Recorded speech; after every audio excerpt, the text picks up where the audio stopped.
Dia 15 de março. Santa Luísa de Marillac, fundadora da Congregação das Filhas da Caridade de São Vicente de Paulo, 1660. Luísa de Marillac nasceu em Paris a 12 de agosto de 1591. Muito jovem ainda, teve o pesar de perder a mãe. O pai, Luís de Marillac, senhor de Ferrieres, proporcionou-lhe uma educação esmeradíssima e eminentemente cristã, que a preparou para sua missão providencial. Já havia dedicado à prática de uma vida toda de piedade, quando um dia lhe escreveu São Vicente de Paulo, ao saber que ela visitara em Paris uma pessoa atacada da peste. Não receieis, mademoiselle. Deus quer servir-se de vós para alguma coisa que visa a sua glória, e estou certo de que ele vos conservará para este fim. Visivelmente se realizaram com essas palavras proféticas pelo posterior desenvolvimento grandioso da Congregação das Irmãs da Caridade, hoje conhecida em todas as partes do mundo. Em 1613, contraiu matrimônio com Antônio Legras, secretário da Rainha Maria de Médici. Deus deu ao piedoso casal um filho que, pelas suas virtudes, mostrou-se digno dos progenitores. Em 1625, a morte lhe arrebatou o esposo. Com coragem e resignação cristã, sofreu este duro golpe, procurando alívio e consolo em Deus, a quem se consagrou inteiramente. Para oferecer a Deus um sacrifício mais perfeito e assim garantir a salvação de sua alma, decidiu dedicar-se inteiramente às obras de caridade, decisão que teve o pleno consentimento do bispo de Belley, seu confessor. Não podendo ele permanecer por muito tempo em Paris, confiou à direção de São Vicente de Paulo, sobre a pessoa do qual recebera ótimas informações de São Francisco de Sales. As paróquias onde São Vicente de Paulo ou seus missionários pregavam missões, fundavam confrarias de caridade, que se recrutavam de piedosas senhoras, cujo intuito era socorrer os pobres enfermeiros. São Vicente, vendo que era necessário dar a este movimento uma organização bem orientada, confiou a Luísa de Marillac a missão de inspetora. A piedosa senhora não só aceitou essa incumbência, mas dedicou-se à obra com um zelo admirabilíssimo. Os frutos desse trabalho não tardaram a aparecer. A humildade e dedicação da inspetora abriram-lhe os corações, e raros foram os casos de uma ou outra paróquia não querer aceitar-lhe a benéfica colaboração. Em muitos lugares, sua chegada foi festejada com grandes manifestações de regozijo. No desempenho de sua missão na nobre propaganda da caridade, se deixou guiar pelo genial apóstolo que era seu confessor. Embora fosse grande desejo de ambos de verem as confrarias fundadas e prósperas em todas as paróquias, nada faziam se o pároco se mostrava contrário às suas ideias. Cedei, escreveu São Vicente a Luísa, num caso em que o pároco se opôs à fundação da confraria. Cedei, um só ato de submissão, é como um belo diamante, que vale mais que uma montanha de pedras, isto é, de atos inspirados pela própria vontade. Nas visitas que fazia às paróquias, Luísa bem depressa teve de convencer-se da dificuldade, se não impossibilidade de acostumar as senhoras, principalmente as da alta sociedade, à pontualidade no serviço de dama de caridade. Cada vez mais clara lhe surgiu diante do espírito a ideia de fundar uma congregação religiosa que, com mais ordem, dedicação e independência, pudesse tornar a seu cargo a obra da caridade, como a idealizava. Não faltaram elementos utilíssimos para realizar o plano. Em 1633, estava já formada uma pequena comunidade, composta apenas de 4 irmãs, com Luísa como superiora. Na festa da Anunciação da Santíssima Virgem, no ano 1634, se consagraram por um voto ao serviço dos pobres e doentes. Essa data tão significativa é até hoje de grande importância na Congregação das Irmãs de Caridade, sendo neste dia que renovam todos os anos os votos que as ligam a Deus e aos infelizes. São Vicente de Paulo deu à jovem congregação uma regra cujo espírito é mais uma prova da alta competência do autor em matéria de virtude e santidade. As suas filhas dava como mosteiro a casa dos enfermos, como claustro as ruas da cidade, como clausura a obediência, como grande temor de Deus, como véu a santa modéstia. Tiveram como divisa a palavra do apóstolo: Caritas urge-me, a caridade me obriga. A nova instalação teve um incremento grandioso. Admirável foi a atividade de Luísa de Marillac, Quem a conhecia, vendo-lhe o estado de saúde tão precário, não podia compreender como lhe era possível dedicar-se a uma obra tão trabalhosa. O próprio São Vicente de Paulo chegou a dizer às irmãs que os últimos 20 anos da vida da superiora eram um verdadeiro milagre. Quando, em 1652, Paris foi visitado pela peste, Luísa de Marillac socorreu a 14.000 pessoas, e suas filhas distribuíam aos pobres o necessário sustento. Outras iam aos subúrbios tratar dos doentes. A pedido da rainha Maria de Gonzaga, a congregação estabeleceu-se na Polônia. Luísa de Marillac via nos pobres e doentes a pessoa de Jesus Cristo, tendo em mente a palavra do Divino Mestre. O que fizestes a um desses mais pequeninos, foi a mim que o fizestes. Igualmente grande era o seu respeito ao sumo pontífice, a quem chamava o Pai Santo dos cristãos e o verdadeiro tenente de Jesus Cristo.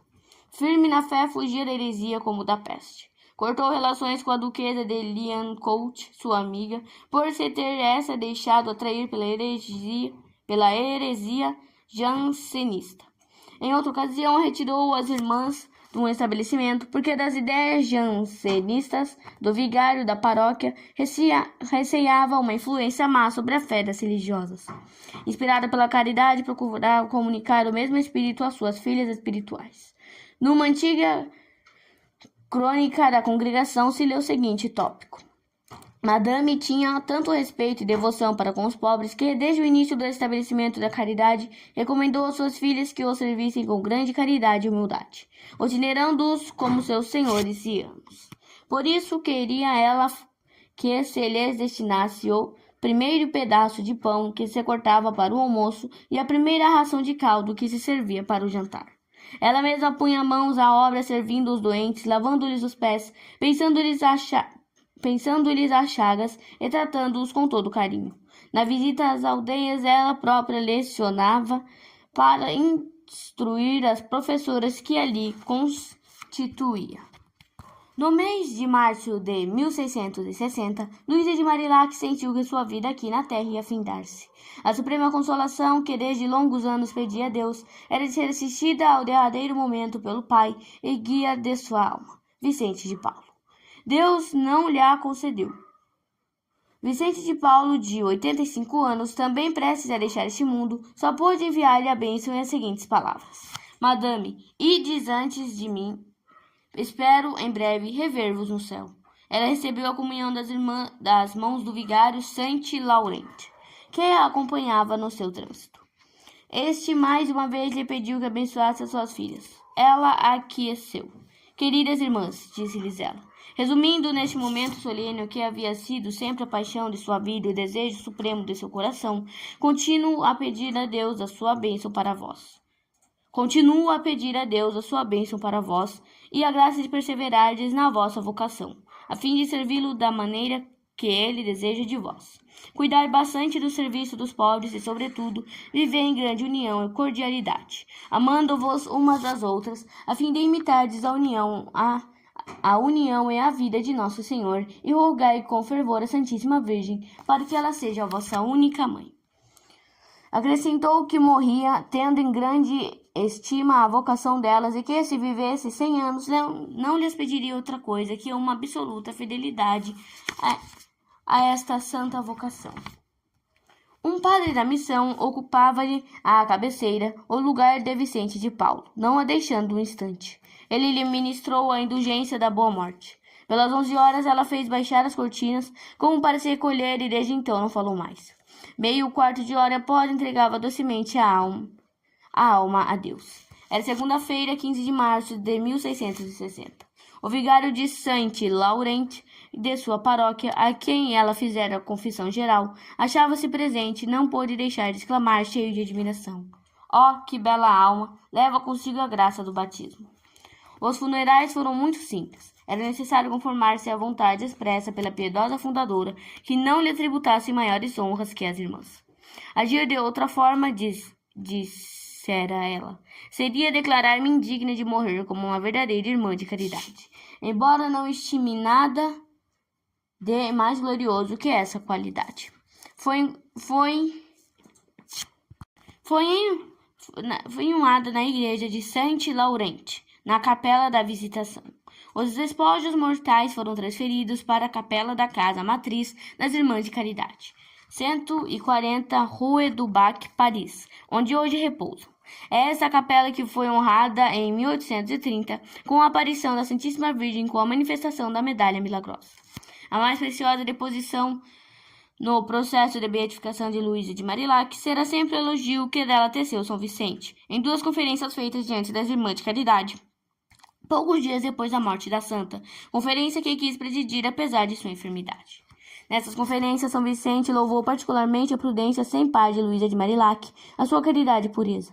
Disse, entre outras coisas: há pouco, refletindo diante de Deus, eu dizia: Senhor, quereis que falemos de vossa serva, pois é obra de vossas mãos. Eu perguntava a mim mesmo: que vistes nela nesses 38 anos que a conheceste, que viste nela? Veio-me à memória a reminiscência de alguma sobrinha de imperfeição, mas de pecado mortal, nunca, nunca. Era uma alma pura em tudo, pura na mocidade, pura no estado de casada, pura na viuvez. Tinha sob os olhos minhas filhas, um belo modelo.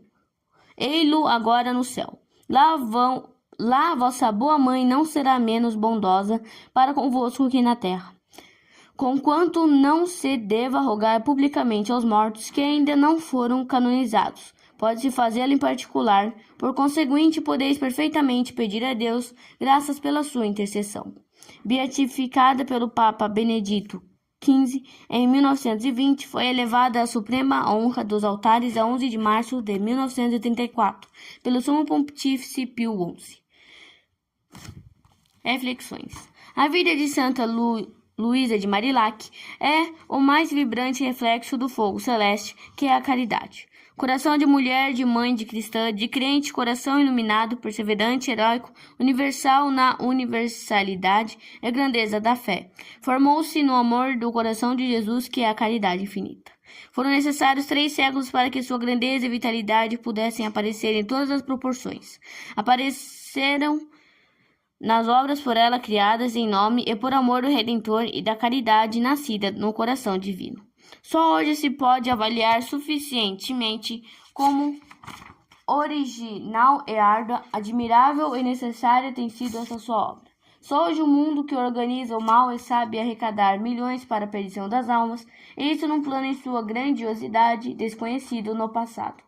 Poderá compreender e contemplar melhor que tudo isto é uma comparação à caridade, exercida não só como sentimento e oração, não só espiritualmente, mas socialmente, corporalmente, como manifestação e faísca daquela chama interior de que se alimenta a imensa família de Cristo. Deus é a caridade, afirma São João. Deus não o vemos, mas vemo-lo no próximo, a quem devemos amar como a nós mesmos. Ora, se no passado tal preceito levou às práticas de heroísmo inúmeros indivíduos sodalícios, ninguém se lembrava de fundar uma congregação feminina do Mandamento Novo, como Santa Marillac fez, criando a filha da caridade. Filha da caridade, filha de Deus, dizia São Vicente. E quando a filha da caridade falou com a obra da excelsa sublimidade da sua vocação, certamente a humanidade não tinha presenciado coisa igual, mais prodigiosa e mais gentil. Agora as cornetas brancas são realmente 2 asas de anjos que nas voltas do purgatório terrestre são mensageiros da divina misericórdia. Quando os sectários de todos os tempos e hoje os bolchevistas, negadores de Deus, querem ferir a Igreja Católica, focalizam seu ódio no Papa e quando querem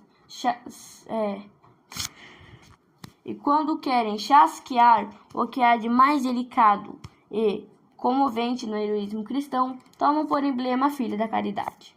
Mas aqueles que se gloriam da divisa do Filho de Deus enchem-se de admiração diante daquela figura cândida que representa um exército de bondade. O comunismo, com toda a sua propaganda fragorosa, tem disseminado a fome, o extermínio, a morte. Deu pedras a quem lhe pedia pão. As obras de São Vicente, de Santa Luísa de Marillac, de Frederico Ozanam, nos tristes dias da miséria e do inverno gélido, têm feito resplandecerem os raios de um sol fecundo de vida e de graça. Não só as filhas da caridade Mas a cada católico, o supremo pastor das almas apresenta essa grandiosa figura de mulher como apóstola daquela virtude que é o fundamento da lei. O distintivo do cristão daquela virtude que ainda hoje, de todas as outras, é a mais necessária, a caridade. Caridade que emana do coração, que vive da luz do Espírito Santo e do Redentor. Mas caridade ardente, operosa, ativa, real, perseverante, tal qual a descreve São Paulo na sua epístola aos Coríntios. A caridade é paciente, é benigna, não é invejosa, não é temerária, não se ensoberbece, não é ambiciosa, não busca os seus próprios interesses, não se irrita, não suspeita mal, tudo desculpa, tudo crê, tudo espera, tudo sofre. Caridade. Pratiquemos a caridade como o Divino Redentor a praticou, como a praticaram São Vicente de Paulo, Santa Luísa de Marilac, glorificando a Deus e vindo em auxílio ao pobre, ao necessitado, ao atribulado. Não pode haver afirmação mais prática e sensível do nosso amor à Igreja e da nossa cooperação ao reino de Cristo.